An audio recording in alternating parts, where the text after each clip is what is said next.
very good afternoon to all viewers joining in. Let's wait a little longer for the rest to stream in. Alright. In the meantime, for those that are already present, please feel free to start preparing your writing. Feel free to prepare your writing materials. Today we'll be taking a look at an English practice paper 2. Okay? So if you need writing materials to take notes on, please feel free to get them ready. Okay? You have a rough paper, you have pen and pencil. If you even have a notebook, which is very much recommended to take notes on, I think that would be great. Excuse me.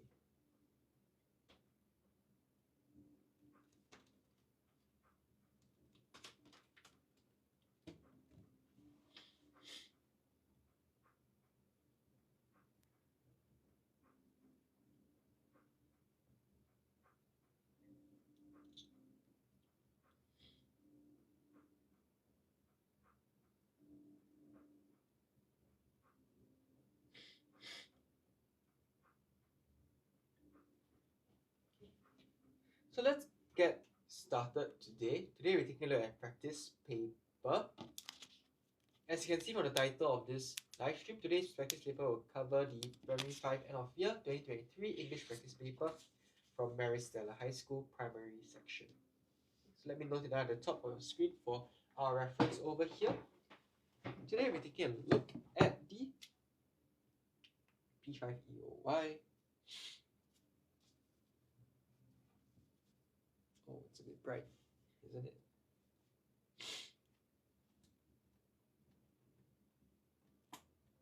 Okay, I guess it might be better.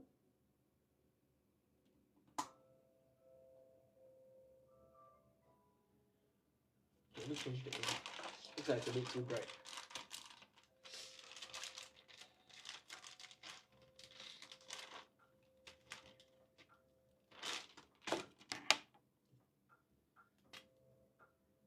Not this one. I should not this one. Maybe this one. Primary 5. End of year paper from 2023. Referencing a paper from Maris Stella High School, Primary Section.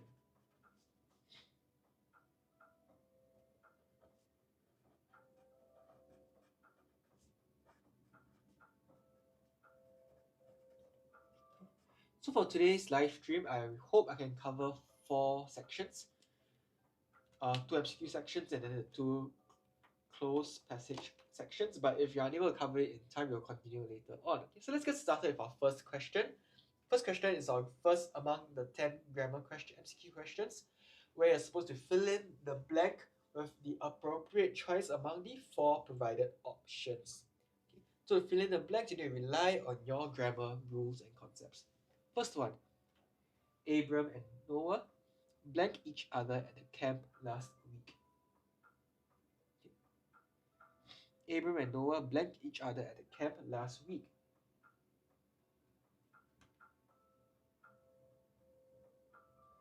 Wait, am I on the... Oh, my apologies. I think I'm using the wrong... Okay, let me switch it up. I'm using the wrong set. Let me switch this over. This is the Maris Stella paper. Okay, no wonder it looks unfamiliar. Okay. Here. Okay, let's start. Here. Take it down again. P5 EOY 2023.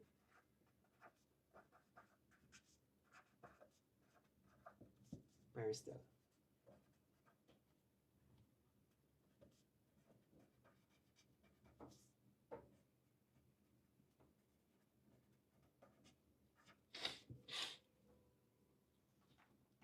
We start off on question 1. The twins have worked very hard for the examinations, but blank of them has won the scholarship. Okay. So what's important over here, we have the conjunction but in the middle. Oops. But is the conjunction used to indicate a contrast, right?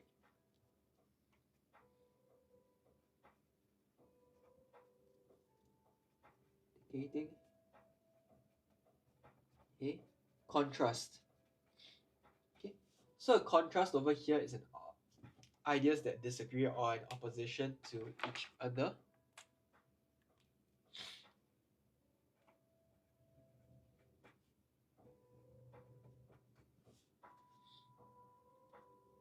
Taking a look at the first half of the sentence, what is the idea being listed over here? The twins having worked hard on their examinations, right? Okay, so that is the first idea being put forth.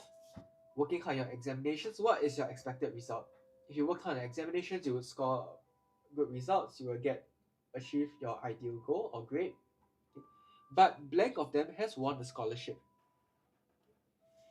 So this is to point to us that despite working hard, they did not win the scholarship. Okay, so which of the four options over here carries the idea of two of them not winning the scholarship? Among our four options over here, who will be the first one in chat today to get the right answer? Who will get the first right answer of the day?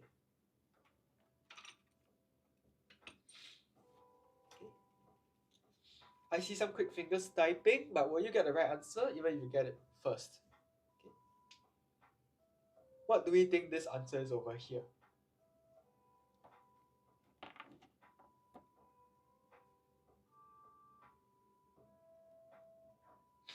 Okay, some answers that are in. So among the four over here, the one that best captures the idea of both the twins not winning the scholarship would be option 4, neither. Neither of the twins has won the scholarship. Okay, I think that is a pretty... This question is a good head start before I move on to the trickier ones later on. Question 2. After blank effort, the elderly lady succeeded in climbing the long flight of stairs. Okay. The subject over here, we need to quantify effort.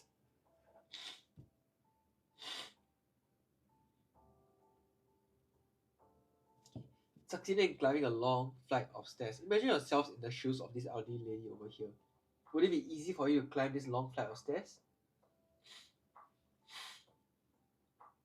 I would venture not, right? I don't think it's all that easy to climb such a long flight of stairs. So this tells us requires a lot of effort to climb such a long flight of stairs.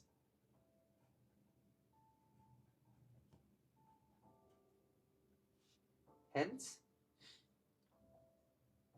looking at the effort over here, which of the four options over here carries the idea of requiring a lot of effort?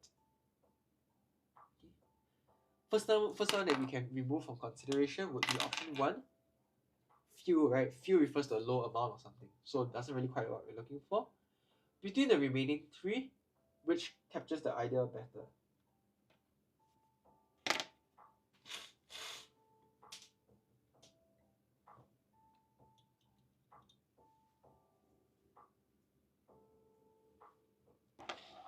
Now it depends on how we use these quantifiers over here, right? Effort over here is uncountable. It's an uncountable noun.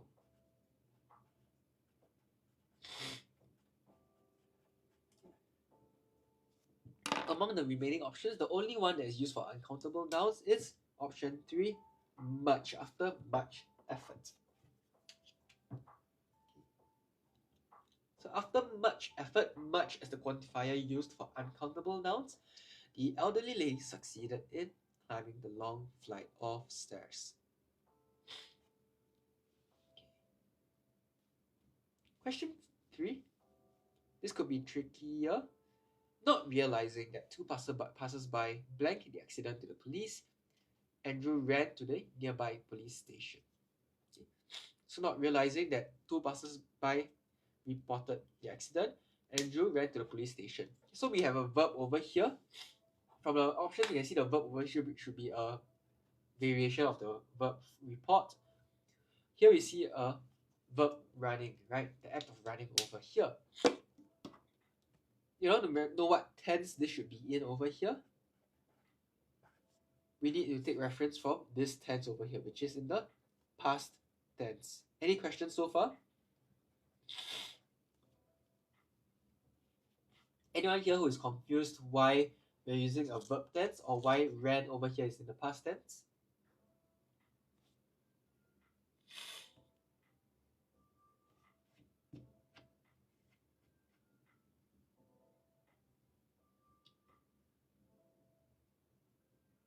Alright, okay, so Let's take a look at the two actions over here, reporting and running. Which one happened first, reporting or running?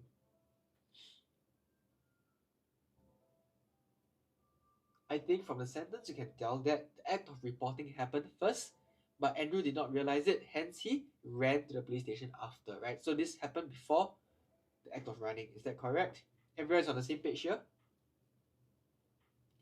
So since this happened before this took place earlier, if this is in the past tense, you need to shift this back by 1/10.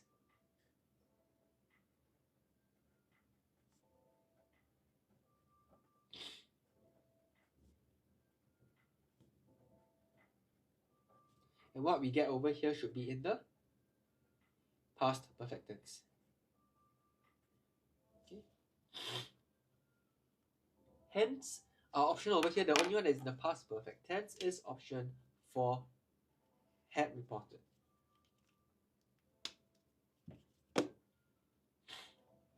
Okay. So for questions like this, it can be a bit tricky because it's not something that we relapse into during conversational English. But if you're having difficulties or if you're struggling with it, go through it step by step. Go back to your core fundamentals of how do you derive certain verb tenses based on the context.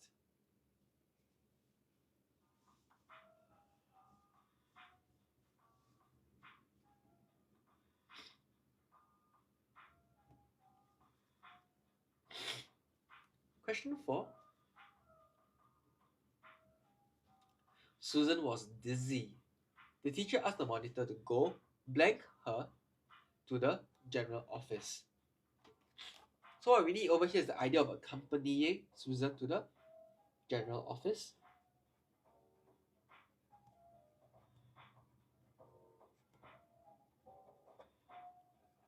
Among our 4 options over here, which best carries the idea of going and accompanying Susan to the general office? Okay, this one might be a bit tricky, so take a moment to look at it. Once you think of the answer, drop it in the chat.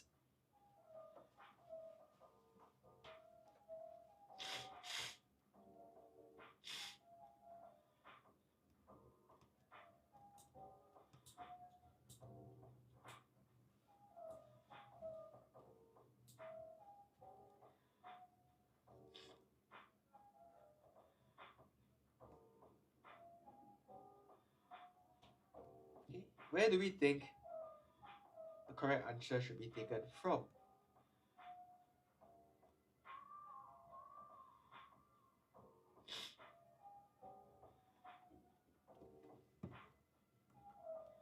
Okay, Michelle has an answer in. How about the rest? Do you agree with Michelle or do you think Michelle?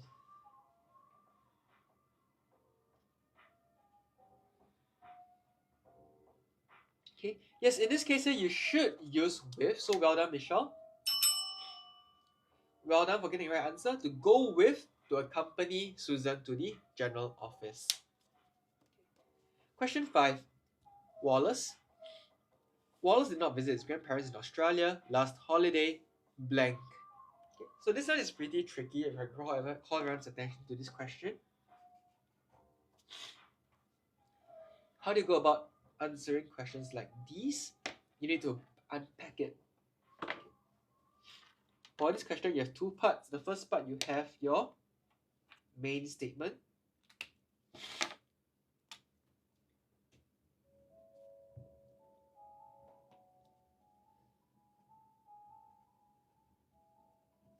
You have your main statement, the first half of it.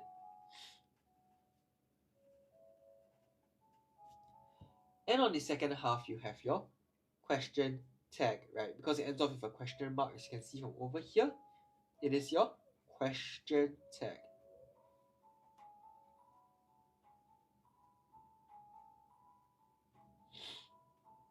What is a question tag? A question tag is a question usually added to the end of a sentence that comprises 2 parts. For you have a verb and you have a subject.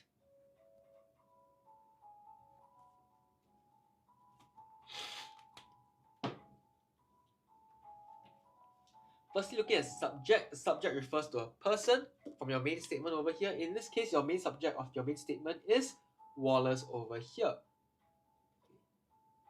Wallace over here is your subject.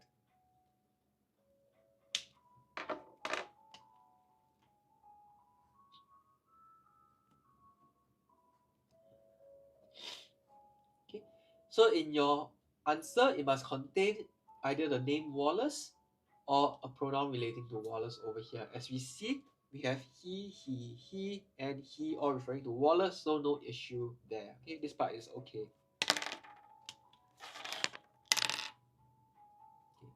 How about the verb? How do you go about trying to solve for the verb? There are 2 steps that we need to take note of. The first step,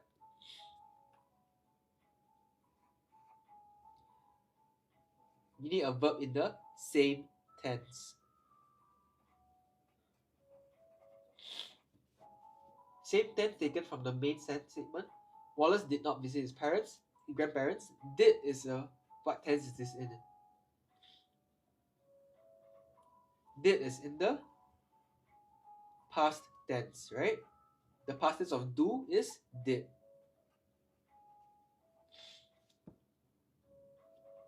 Second rule we need to follow, we need the opposite action. What is the opposite action over here? If the action we have is did, just separate the two. The opposite of did is did not, right? So that is what I mean by opposite action over here. If you did something, the opposite of that is you did not do it, right? So in case the opposite action needs to be did not. So among our 4 options over here, which best meets the criteria set by the 2 conditions over here? In the same tense, but in the different action.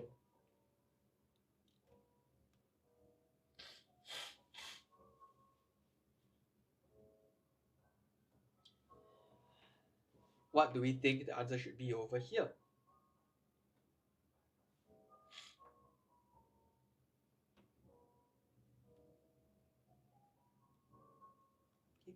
Yes, so the one that you should select after considering the 2 criteria over here would be option 3, didn't he. Okay, didn't as a contraction of did not. Okay, so well done for those that have gotten it right. Give yourself a pat on the back. You've gotten this question right. And it's quite tricky, so be careful with it. Okay? If you didn't get it right, no worries. Just be mindful of how do you answer this question in the future. Any questions for now?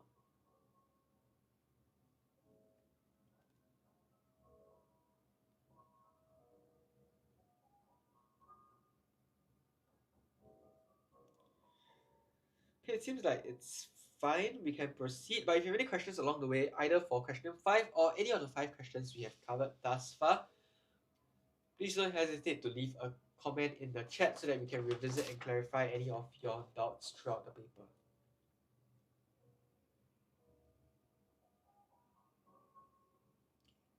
Right? Any other questions? If not, let's proceed with the next set of 5 grammar questions.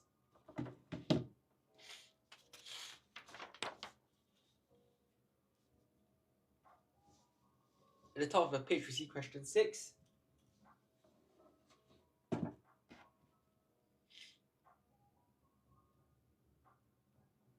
Question 6. My grandfather took my sister and blank for a swim last week. So how do you come across questions like these? An easy way that you can go about to answer this strategy that you can use is just to take whatever is here, cancel it out from consideration. Just focus on the blank over here. My grandfather took blank for a swim last week. So if you remove sister over here, what pronoun should fit in within this blank over here?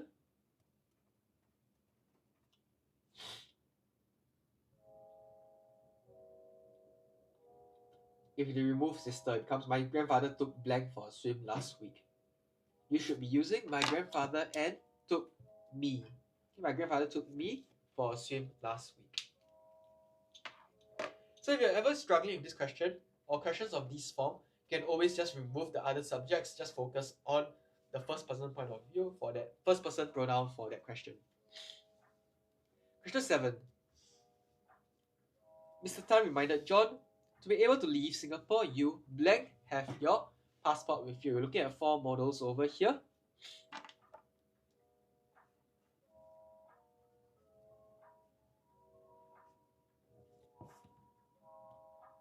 Modals are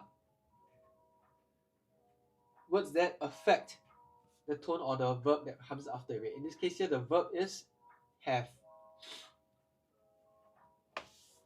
So among these 4 modals, which best capture the idea of traveling with a passport to leave Singapore?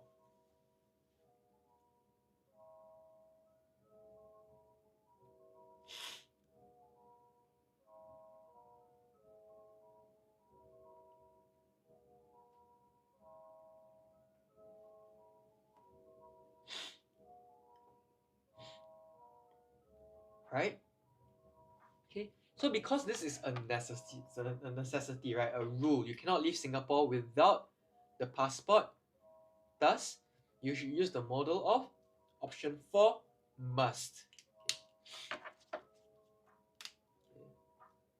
Hello, hi Noreen. Welcome in. Thank you very much. Have a happy weekend. Yes, we are looking forward to the weekend, right? Friday is always a great day. You're looking forward to a restful weekend ahead. Okay. Right, so when you're looking at a verb that is a necessity, that's a requirement to leave Singapore, you need a passport. You must use the modal of must, indicate that it's non-negotiable. There's no room for ambiguity or negotiation over here. You must have your passport with you before you can leave Singapore. Okay. Question 8. Stop blaming blank for what happened. It was an accident, Mr. Malek comforted his son. So in this case here, Mr. Malek is conversing or talking directly to his son over here. If Mr. Malek is talking about himself from first person point of view, he's talking to his son in the second person over here.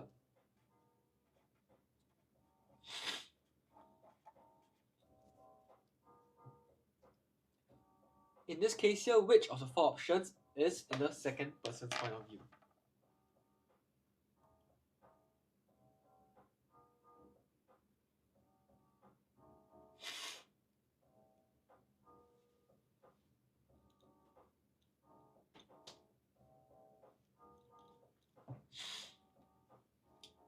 Okay, yes, we are using you. You and its variations, yourself over here would be in the second person's point of view. So well done, Noreen, getting the right answer. Okay. For others in the chat also, if you think you have the right answer, feel free to chime in.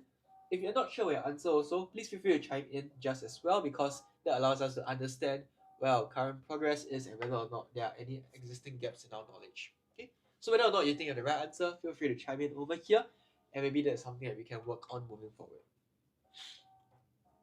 Question 9. The heel of the shoe gave way.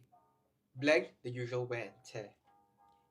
The heel of the shoe gave way, blank the usual wear and tear. What is wear and tear? Wear and tear refers to over time usage of an item being degraded in its quality. Where's the heel of the shoe? Okay, imagine a shoe. Oh no. You have a shoe looking like this. Okay. Yes, a shoe that looks like this, right? The heel refers to this portion at the back over here. That is the heel of the shoe. That's where you place your foot, or where you rest your weight on when you start walking, right? Okay. So due to wear and tear, the heel of the shoe gave way. So this is a reason, right? Due to the usual wear and tear, this is the cause. It leads to the effect over here of it giving way.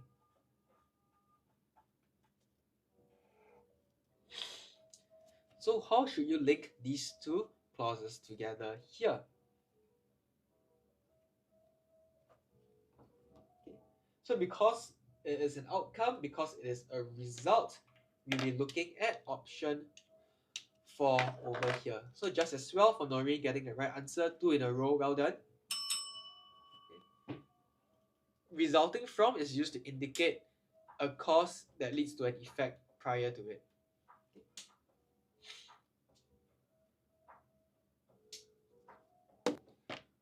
For different variations of the question over here, perhaps for the sake of exactitude, resulting from is used when the effect comes before the clause. The heel of the shoe gave way, resulting from the usual wear and tear. However, giving rise to also is used for cause and effect, but rather it's the cause that comes first and the effect that follows after. The usual wear and tear gave rise to the heel of the shoe giving way. Okay, so just take note, both are used to relate cause and effect, but depending on the order within the sentence, you have to be careful of which option you choose.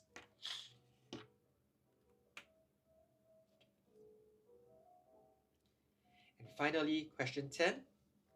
Worried about his mother, Peter could not sleep. Blank, he was very tired.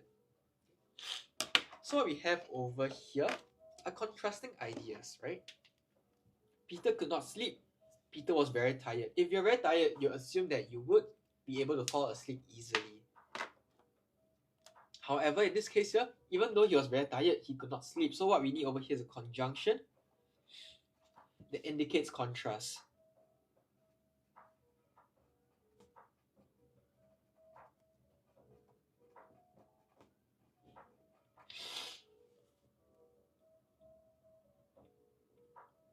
Okay, among our 4 options over here, which conjunction can be used to indicate a contrast? Yep, the correct answer you should have selected is option 1, although. Okay, so once again, well done, 3 in a row now. I think Doreen is on a roll, getting all the right answers in. How about the others? Surely surely you have gotten some of the answers right along the way, right? Okay. So once again, if you think you have the right answer, feel free to join in the chat as well. Okay. So although is used over here to indicate the contrast of although Peter was very tired, he could not fall asleep because he was worried about his mother. Okay. Any questions about our 5 grammar questions so far? Okay. If you need to take a screenshot or a print screen of the notes, please go ahead and do so. But ultimately, I think it will be good practice. We can transfer it over by hand to a notebook.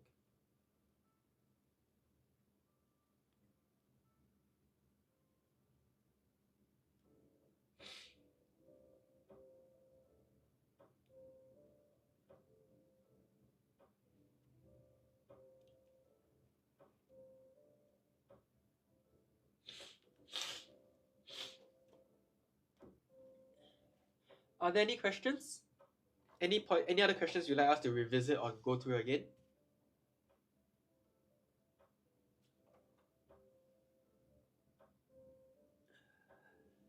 Okay. So perhaps if some of us were a bit hesitant to speak up during the grammar section because we are unfamiliar with grammar rules, don't worry, we also have the vocab section. Okay, so perhaps in the next section, if you're confident with your vocab, please feel free to join in. Before we start off, just a brief introduction to the vocab section. Your vocab section will also cover 10 MCQ questions. Okay, so let me write it down. For vocab MCQ, we also have 10 questions. Just like grammar, however, there's a difference in the style of questions you get. The first style of questions you'll see in vocab MCQ are similar to what you saw just now in grammar. Fill in the blank, right? You'll be given a sentence with one word missing. You have to fill in the blank with the appropriate option among the choices presented to you. Okay, so you have 5 fill in the blank questions. However, you have a different kind for the remaining 5 questions. You have substitution questions. What are substitution questions? These take the form of replacement, where in a sentence, one of the word or a short phrase is underlined. Your job over here is to replace the underlined word or phrases with one of the options given among the choices presented. Okay, so 5 fill in the blank, 5 substitution questions for vocab MCQ. Okay. Any questions about vocab MCQ structure or test format, question format?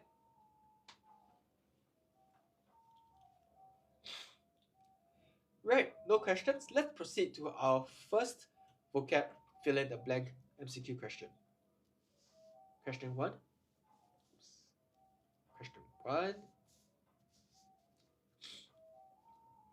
Rani and I saw the bully beat up. Yes, thank you. Thank you for the kind words. Rani and I saw the bully beat up the timid boy. The bully's behavior was blank. So over here, we are describing the bully's behavior over here. How would you describe a bully's behavior when he's beating up a timid boy? So not just beating up people, which is already an offense by itself, but beating up someone who is timid, someone who's defenseless. Beating up someone who is unable to defend themselves, how would you classify or describe this kind of behavior? Definitely behavior that is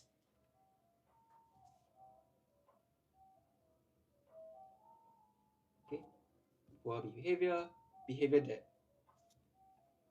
it cannot be condoned, right? Be accepted, cannot be condoned.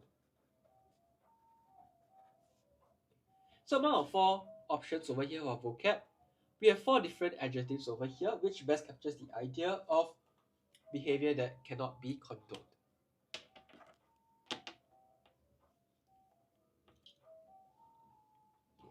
Firstly, if you come across our first option, striking, you think strike, the verb strike is to hit someone. So does that fit in over here? Well, not quite the case, because although striking, yes, the verb to strike is to hit someone, striking as an adjective, it means to attract attention.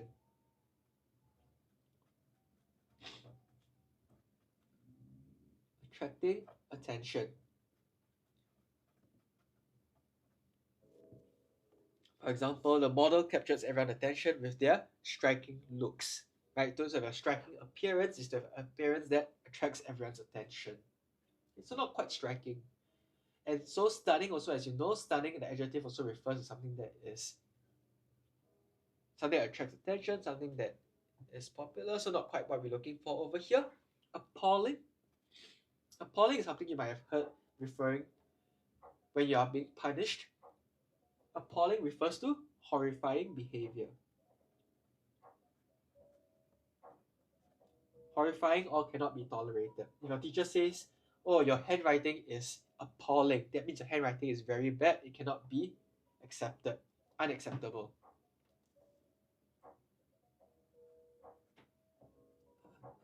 Acceptable.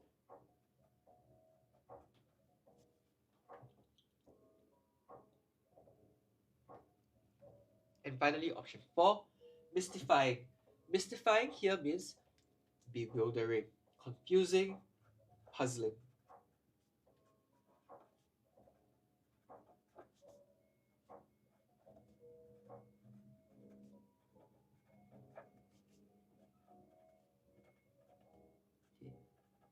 I was mystified by the shocked expression on their faces.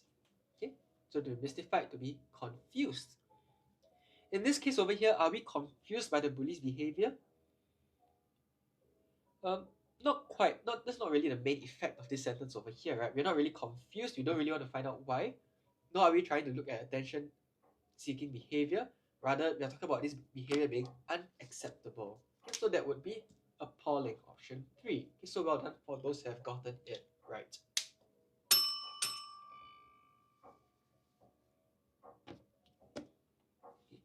Well done for those who have gotten it right. On to question 12. Jenny frowned in blank when Dan could not understand what she was trying to tell him. Jenny frowned in blank when Dan could not understand what she was trying to tell him. Okay. We have 4 nouns over here, all they're starting with EX, X something, X something. What do they each mean? Okay. Some of them you have not seen before, but some of them I think it's familiar to you, right? For those of you that know some of the options, what do some of them mean? Or what do some of them represent?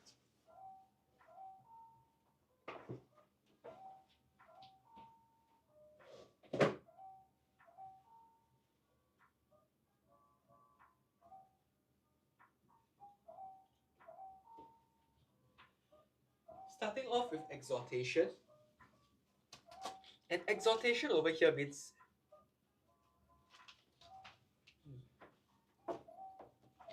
the best way to phrase an exhortation would be an urging.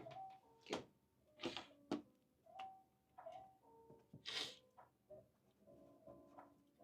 An exhortation is an urging. For example, the teacher exhorted us to revise our work regularly, to keep our files in proper order. Okay? So exhorted is to urge someone, to call on someone to do something. Exhilaration. What does it mean to feel exhilarated here? To feel exhilarated is to feel elated, to feel excitement. Okay. We were filled with exhilaration when we went to Universal Studios Singapore for our holidays. Okay. Exhilaration here means extreme happiness, means elation. How about exasperation? When you say, oh, this person is I feel very exasperated after talking to this person. What does that mean? To be exasperated is when you're lacking in patience.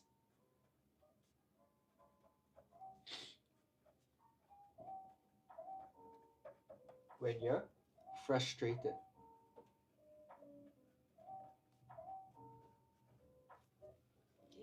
To be frustrated, to be lacking in patience when dealing or managing someone. And finally, exaggeration. Exaggeration means when you're dramatizing a situation beyond its reality. For example, you say, oh, my teacher gave me piles of homework to do today.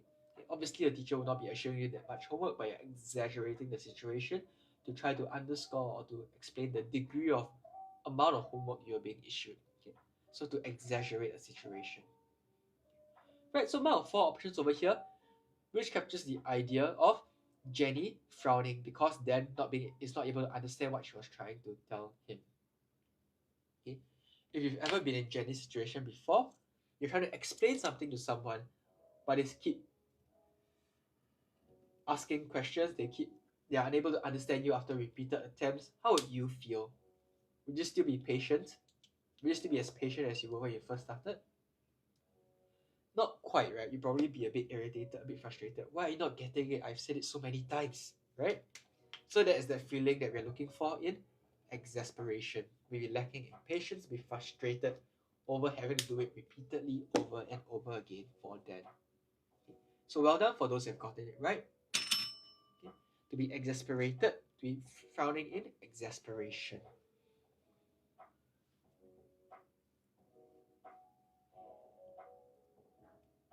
Question 13. The hikers were lost and hungry. They faced a blank when they had to choose between staying put and continuing to hike. The hikers were lost and hungry. They had to face a decision to continue staying put or hiking on. Among the 4 options over here, which carries the idea of a difficult decision? Yeah, I won't go through, I think all 4 of them are quite simple in their definition. So let's think about their usage within this sentence, which is used to indicate a difficult decision to be made.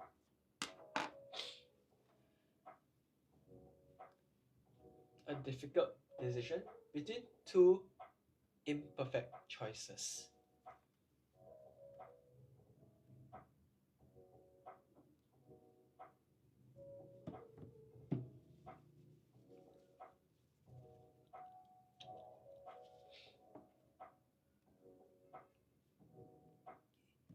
Right, so that would be a dilemma. A dilemma is a difficult decision.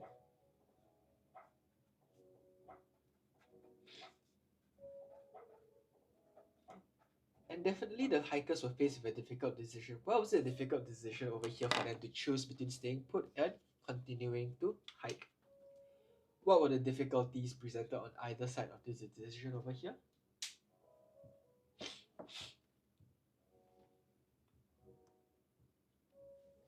On one hand, they were already lost and hungry. If they stay put, they'll probably starve to death because they are hungry, there's no source of food, right? There's no way for them to escape out of the situation. But if they continue to hike, do they know where they're going? No, they're lost. They could end up being even more lost, even further away from civilization if you continue hiking in the wrong direction, right? So in this case, both choices are unenviable, both are bad choices to make. So as a result, they are stuck with a difficult decision, or also known as a dilemma. Yes, so well done for those that have gotten it right.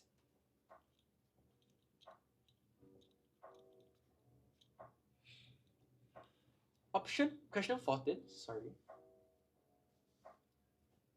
The pampered princess lived so blank that she squandered away all her family's wealth.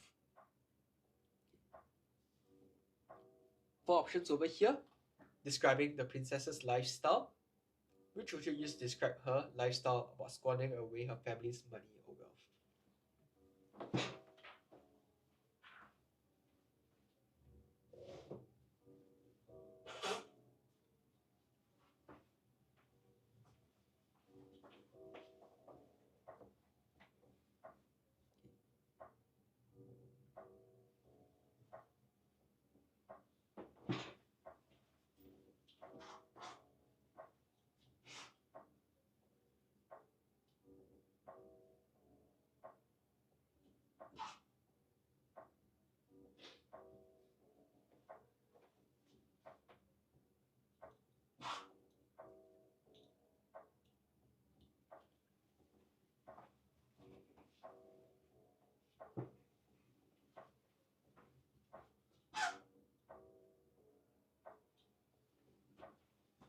Let's start with our first option, ignorantly. Excuse me. To be ignorant is to be lacking in knowledge, lacking in awareness.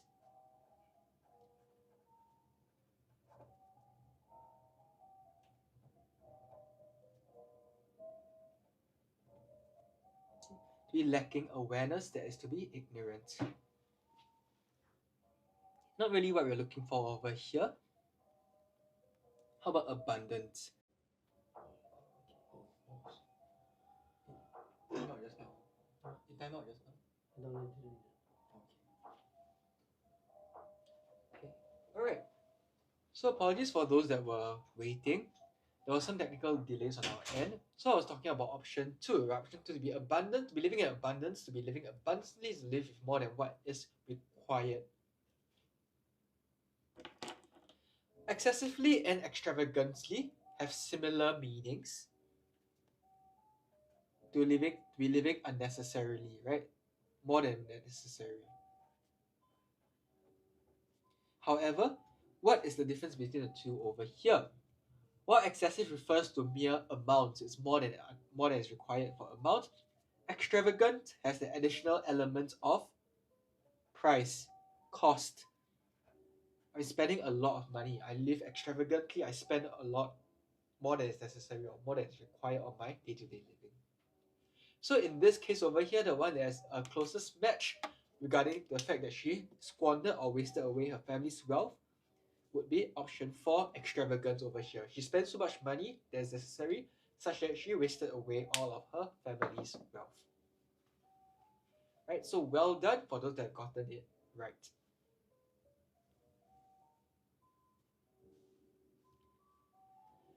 And finally, question 15. Everyone applauded with the last runner blank across the finishing line despite the excruciating pain from a fall. As all of us who have fallen before, we all know that when you are injured, when you've fallen and sustained injuries, it can be difficult, it will hurt to continue running past the finishing line. So let's think about the 4 verbs over here. Which of these 4 verbs best carry the idea of barely making it across the finish line?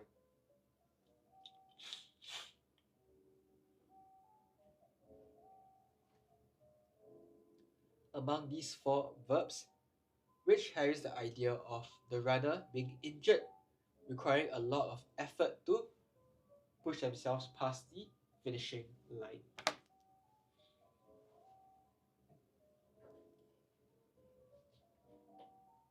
So you have to be careful with this because this question refers to 4 verbs that are all relating to motion, how you walk. If you sashay, if you sashay, you are walking in an exaggerated manner.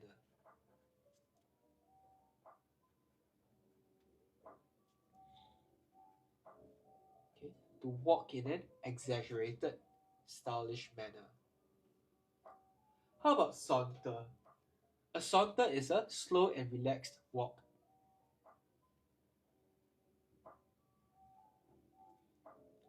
a slow, relaxed walk with no urgency.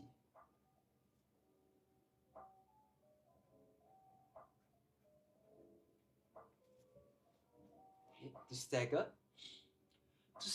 To stagger is when your walk is unsteady, it's unstable, and it's lacking in strength, right? For example, after running the 1.6 run during my school's NAPFA fitness test, I staggered to the finishing line, okay? Lacking in strength. And finally, option 4, to scamper. To scamper is to run quickly with small steps. For example, the mice scampered away when they saw the cat. Okay? So to run away quickly with small steps. In this case over here, all of them refer to movement, motion. However, which of the 4 verbs over here best captures the idea, the essence of the runner pushing their body past the finishing line despite all the injuries, despite all the pain and effort they were putting themselves through? Okay.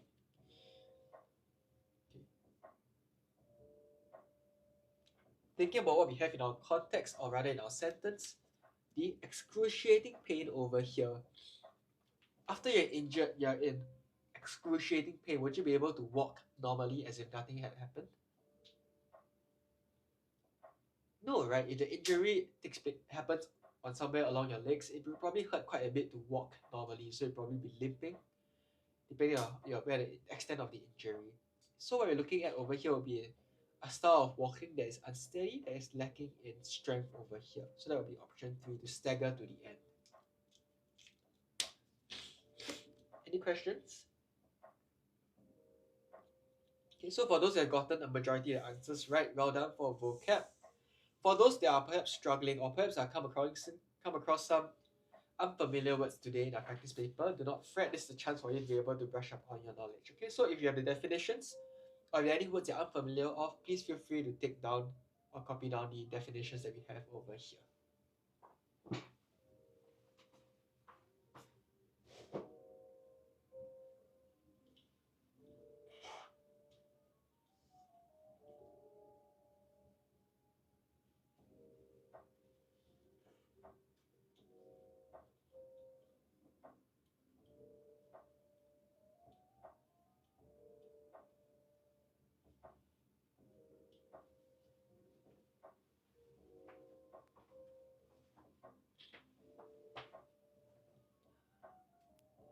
Alright. Okay, looks like it's a bit blurred. Okay, yeah. I think it's clearer now. Okay, now let's proceed on to the next set of 5 vocab MCQ questions that take the form of substitution, right? At the top of the page, we look at fill in the blank. Now we proceed to the substitution vocab MCQ questions.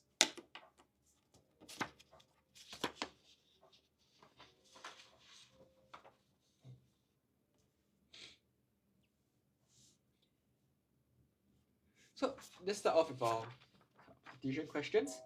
I'm Dr. Bertoni, a researcher from the Department of Zoology and Endangered Species. After several months of futile attempts, I finally succeeded in capturing a riverine rabbit, which was thought to be extinct. Okay, so we're looking to replace the word attempts over here. Attempts being efforts.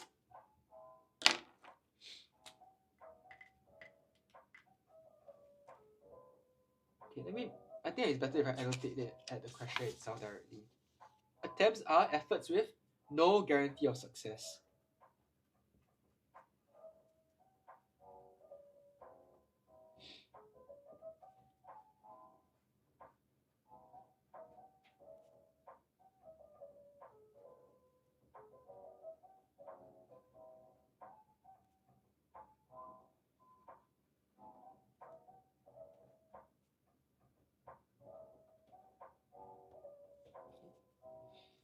So attempts are efforts with no guarantee of success over here. With this definition in mind, let's take a look at four options over here. We have tries, mishaps, chances, and opportunities, which is the closest match for the replacement word over here. There may be more than one answer that seems to replace it, but which is the closest among the possible answers?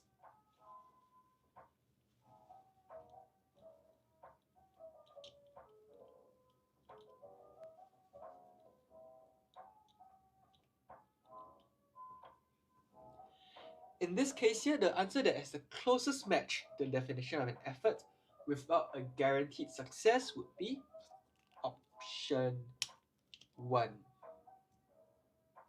Futile tries. Tries are attempts, right? To try something out without knowing if you'll succeed or not.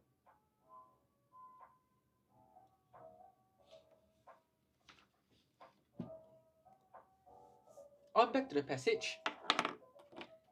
Far from looking for the rabbit, I had other worries and was walking down a narrow pavement, feeling a bit downcast.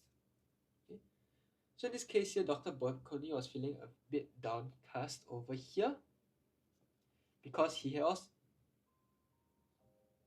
on to other worries over here, hence he felt downcast. Okay. So among our four options at the bottom over here, which of the four options carries the idea of feeling sad or feeling disappointed?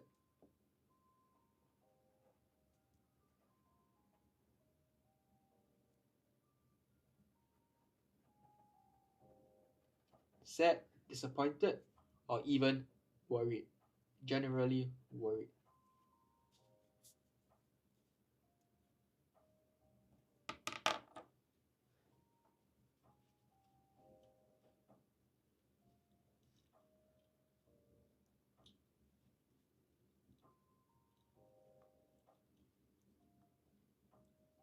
Okay. I see some answers in the chat. How about the rest? Do you all agree? Do you think that that is the correct answer over here? Oh, wow. Oh, okay. Yes. To has given in the answer of dejected. Do the rest agree with To? How do you use the others in a sentence otherwise if you don't agree? Okay. Let's go through them. To be dejected is to have low morale. To be demoralized, to be dispirited.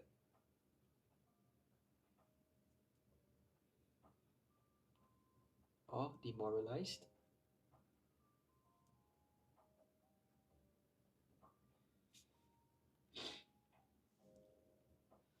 To be disgraced is to be humiliated, to be embarrassed.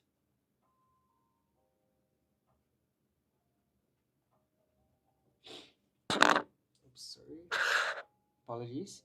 To be disgraced is to be humiliated. How about disoriented? If you're disoriented, you are confused, right?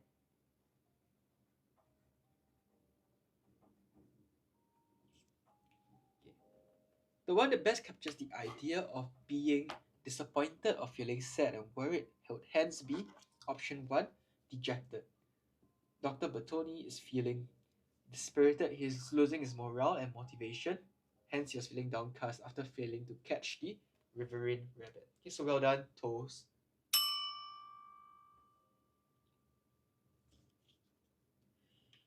Back to the passage. Just then, I spotted a riverine rabbit. Stealthily, I advanced, fearing at each moment that it would take flight. It is one of the fastest animals in creation. So stealthily over here. To be stealthy, what does it mean to be stealthy over here? To be stealthy is to be careful. Stealth. E-A-L-T-H. Forget it. Okay. S-T-E-A-L-T-H. To be stealthy is to be careful.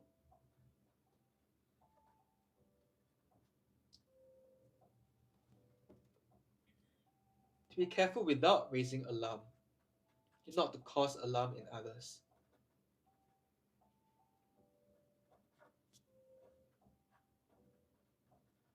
Not to frighten off the rabbit in this case. Some are four options over here, which carries the idea of being careful not to startle or to scare off the rabbit. having to be very careful here.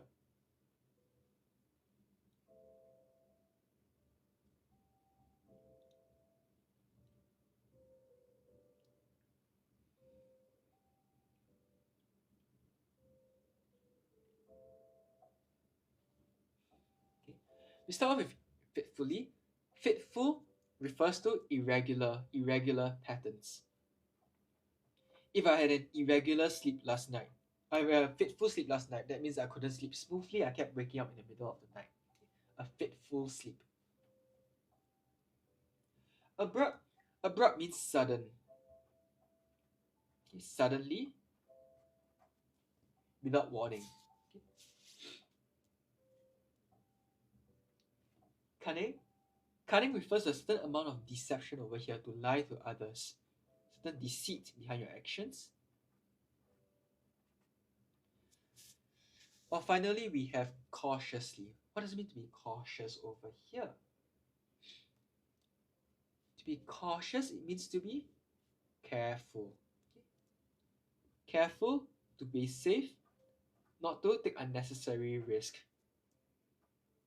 To avoid a risk. Okay. So among these four descriptions over here, which best captures the idea of not unnecessarily startling or scaring away the rabbit? Toast, do you want to give it another shot since you got the right answer quite now?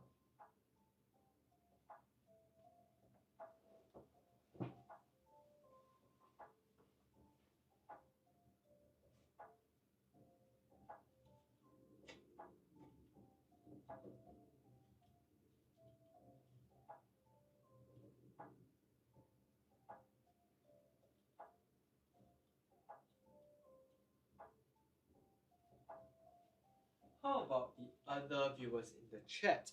Even if you're unfamiliar with any of these words earlier, after going through them that I've just done, which do you think is a better fit for the word?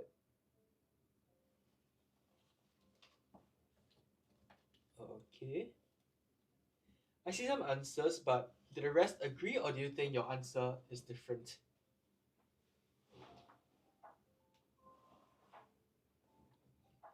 In this case here, Dr. Bertoni does not want to cause unnecessary alarm to scare away the rabbit, so he needs to be very careful. He needs to be very careful. He does not need to take any unnecessary risk over here.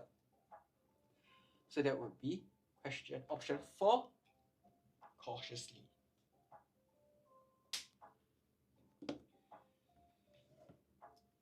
Okay, on to the final paragraph. The Reverend Rabbit turned and looked at me. Contrary to what I expected, it did not flee, but kept still, with the sole exception of the silver tuft of feathers that shook as if to challenge me. Okay, so we need to replace the word challenge over here.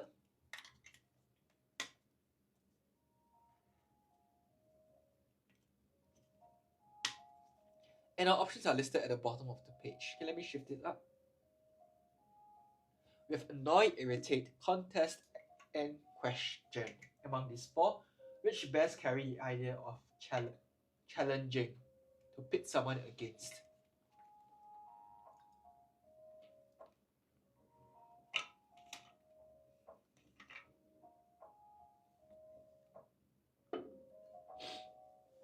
Okay, if you're challenging someone, you're trying to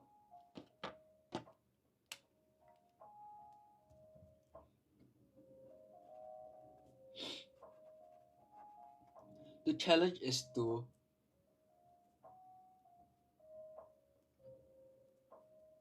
oppose, or even to excuse me, to go against.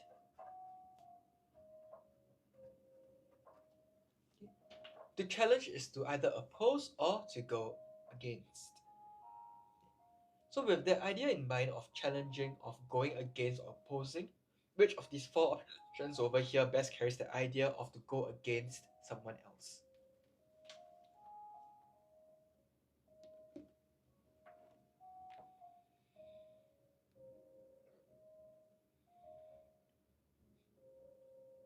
In this case over here, we should be looking at the word that tries to point out a competition between people. So that would be to contest. To contest is to oppose, to challenge, to compete against.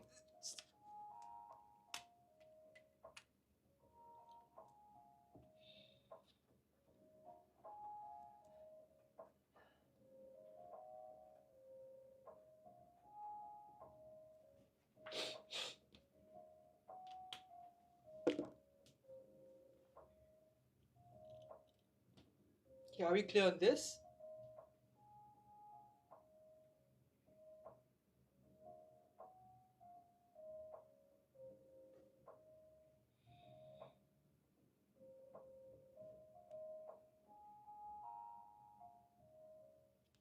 Alright, and now we can proceed to our final question of our passage over here.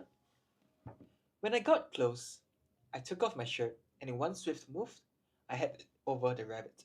I wrapped it up, beaming in pride. Okay, you need to replace the word move over here.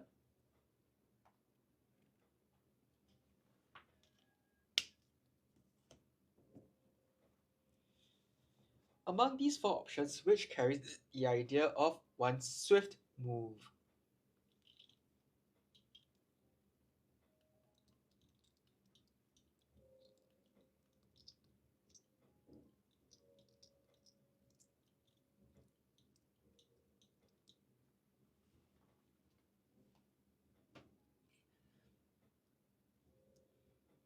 There are few possible options over here, but which best meets the criteria, which best replaces the word that we're looking at for move?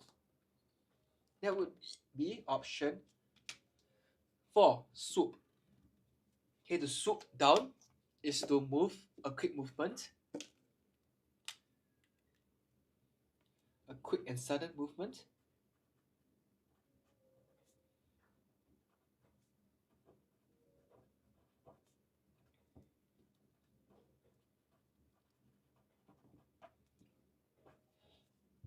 Usually used to describe somewhere from high to low. From a higher place to a lower place. From a high to a low. Are there any questions? Okay, so this can be pretty tricky for replacement questions. I would say especially for questions 19 and 20. If you're not careful, a lot of these words are quite similar in meaning. So if you're not too familiar with their usage or you didn't read the context closely enough, it's very possible that you could get the wrong answer here.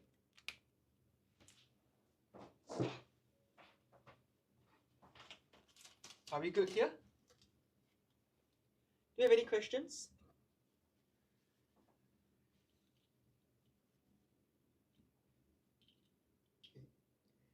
As always, if you're interested, you can either take a screenshot or record down these notes and definitions as well, especially for vocab section. Vocab section, the words that you get, the questions you get will not always stay the same, but the words you're always using the same words to answer, alright? So it's important to get definitions down, even for the wrong answers over here today.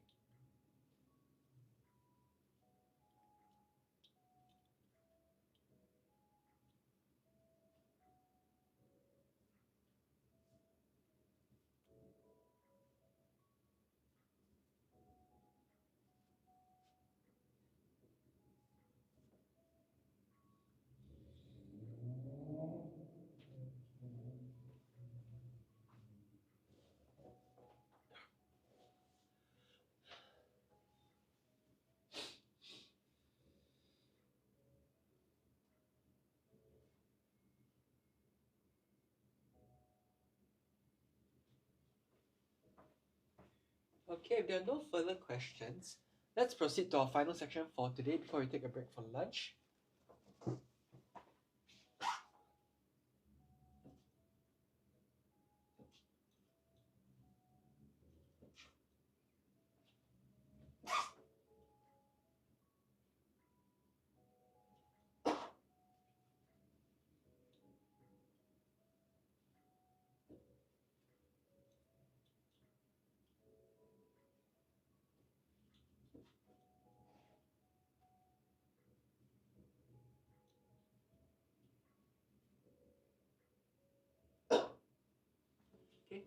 final section for today will span our grammar close.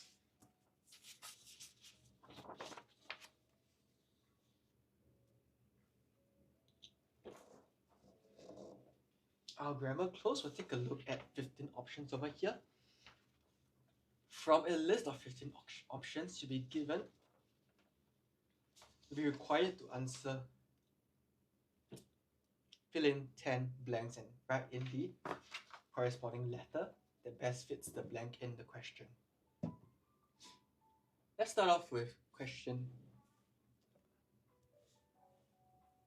29. This closed passage is about food labels. Okay, food labels are normally found at the back on the packaging of the food item that you buy.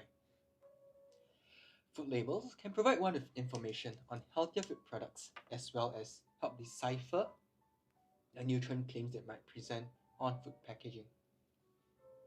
To decipher over here, what does it mean when you say you're trying to decipher something?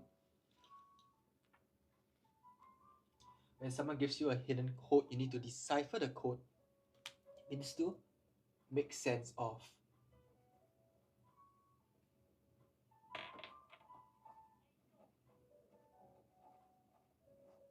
To decipher is to make sense of the nutrient claims that may be present on food packaging. Do you pay attention to blank the food labels before purchasing your food items? Okay, so what should go into this blank over here? For collocation, to pay attention.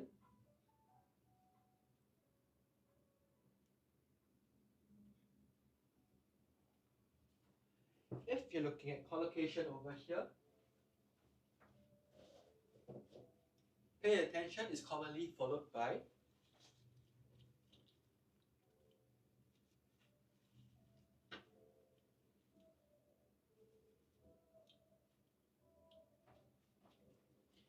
pay attention to. Okay, so take note over here, pay attention.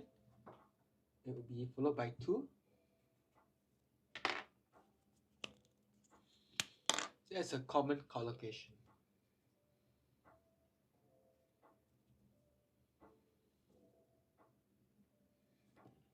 The food labels before purchasing your food items. Many of us are not in the habit of checking food labels regularly.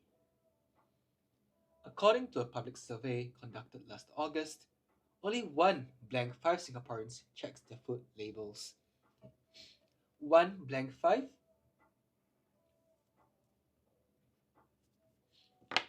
Here you should be using 1 in 5 Singaporeans. So let's strike out the options that we already have used. Options J, options N.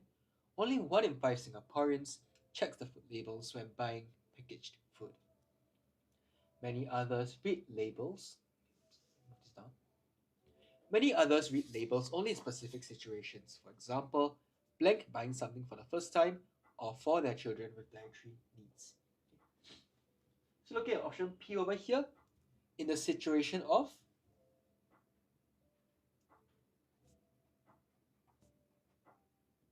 you should be using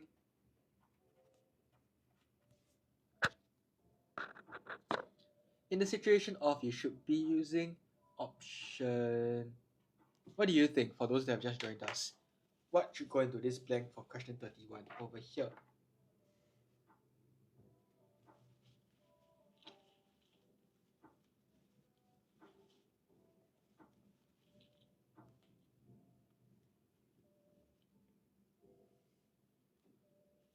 In this case here,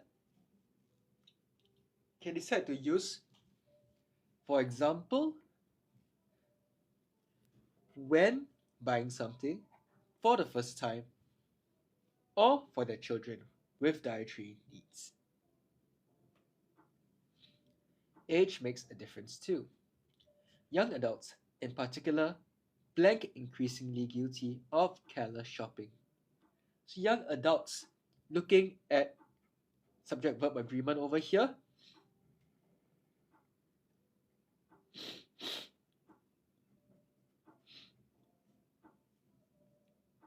subject-verb agreement, young adults, blank, increasingly guilty. Adults, plural, are increasingly guilty of careless shopping. The number of young adults today checking labels blank lower than in the past decade. Again, this is subject-verb agreement over here. Number over here it's singular, right? Not numbers, but number.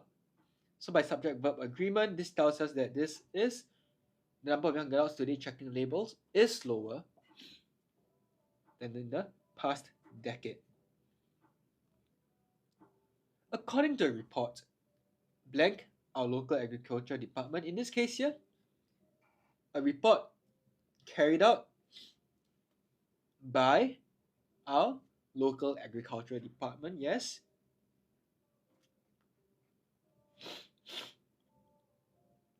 52% of those aged blank 29 years old read food labels. Okay, aged 29 years old and above. So looking at option A, above 29 years old,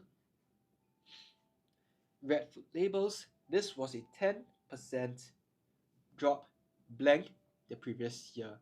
Okay, so you're comparing this across time.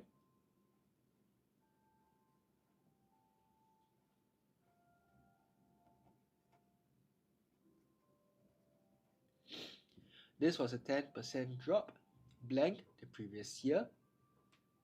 You can use option G, from the previous year. Okay. Right. And with that, I think we should. I think right now it's 1:30. I know some of you will need to leave for now. So we'll take a break, but we'll join back, continue on with this paper later on at 2:30. Okay, so I'll see all of you then later on. All right, thank you.